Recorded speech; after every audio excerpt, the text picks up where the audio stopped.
এয়া আপোনালোকে দেখিছে এখন অসমীয়া পূৰ্ণদৈৰ্ঘ্য ছবিৰ শ্বুটিং স্থলী।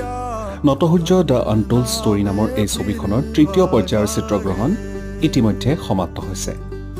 এটি সৰু অথচ গুৰুত্বপূৰ্ণ চৰিত্ৰত মোক অভিনয় কৰিবলৈ সুযোগ দিয়াৰ বাবে শ্ৰদ্ধাৰ পৰিচালক বিশ্বজিৎ ডেকাক অশেষ ধন্যবাদ জ্ঞাপন কৰিলোঁ।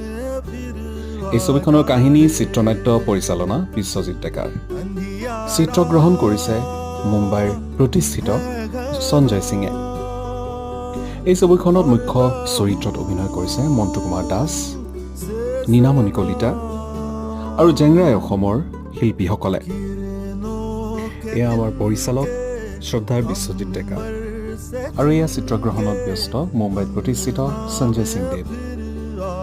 চলিত বৰ্ষতে চিত্ৰগৃহত মুক্তি লাভ কৰিব যTheUntold দ্য আনটোল্ড ষ্টৰীয়ে।